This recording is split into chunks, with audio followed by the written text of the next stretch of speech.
Virat Kohli was dismissed 8 times in a similar way during the Border Gavaskar Trophy. And this resulted in him having one of the worst BGTs that you could ever imagine. Why is Virat Kohli struggling so much? Why is he poking at deliveries outside off stump? Why is he not able to recover from that peak period? Why can't he go back to that peak Virat Kohli of 2019? Is the answer that simple? Not really. Because former Australia captain and cricketer Greg Chappell, in an article that he's written, has given a splendid, excellent explanation of why Virat Kohli is struggling. What is the main reason for Virat Kohli's dip in form? Is it technical? Is it mental? It is actually a mixture of both, and Greg Chappell has coined a term for this, which he himself, along with the likes of Sunil Gavaskar, Sachin Tendulkar, all elite athletes faced. And he's coined the phenomenon of an unspoken yet universally understood, is what I would like to call elite performance decline syndrome. This is what Virat Kohli is suffering from, EPDS. Now, what are the symptoms and how does it impact the entire way how a batsman plays when it comes to mental, when it plays to consistency?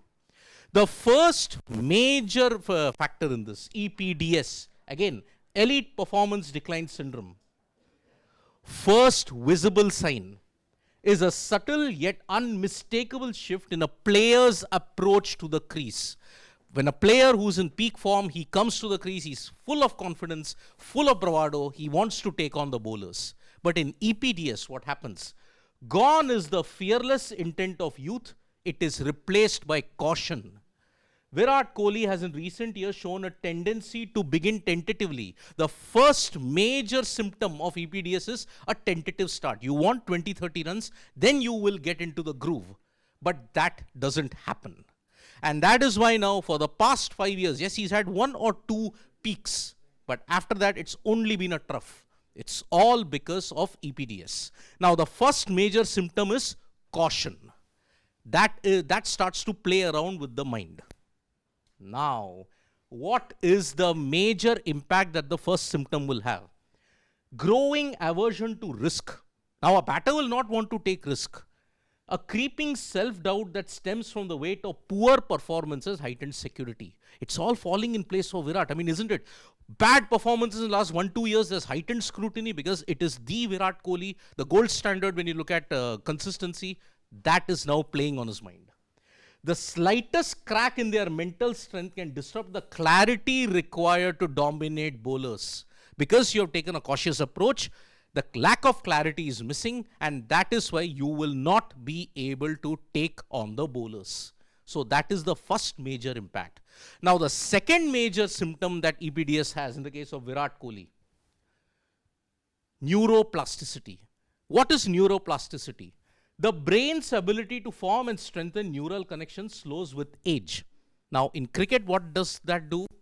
This means players start to second guess themselves, hesitating where instinct once reigned. Now Virat Kohli is tentative outside the off stump. Does he leave it? Does he not leave it? What does he do? This is the problem that has happened. Neuroplasticity, the brain's ability to form and strengthen neural connections, it slows. So that is the second symptom. Now the greatest enemy, symptom number 3, and it is the greatest enemy, is fatigue. Both physical and mental. Because you have been performing elite sports for 17 years. Years of playing at the highest level place an immense strain on the brain's prefrontal cortex, the area responsible for focus and decision making. Focus and decision making, these are the 2 major terms, and Virat is not able to do that. Because of the high intensity with which he plays his game, and because he's subjected to so much wear and tear mentally, look at the intensity with which he plays, this all has caught up with him. And that is why he's very, very indecisive when it comes to batting. The fourth and the final symptom that is there in this whole thing is dopamine levels. A key driver of motivation and risk-taking naturally decrease with age. Now, Virat Kohli is 36. Soon he will be 37 in November. He's not getting those same high energy, high intensity levels because that is the nature of the human body. So you have to be adaptable. That's what Sachin Tendulkar did. But Kohli, for the way how he's played, can he be adaptable? Look at it.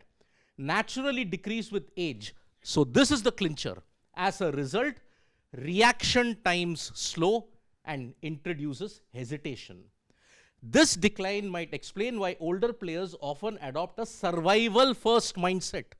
Now, in trying to adapt to the survival first mindset, Virat Kohli is just not able to get going. Yes, it worked in Perth, but in Adelaide, Brisbane, Melbourne, Sydney, he was all over the shop.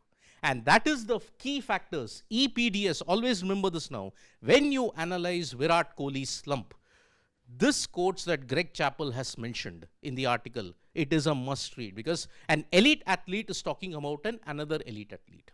At this point in time, can Virat Kohli recover? Can he overcome this? This is what everybody will be hoping for in 2025. Thank you so much, folks, for joining us for this video. Subscribe to Sports Today for all the latest news and analysis.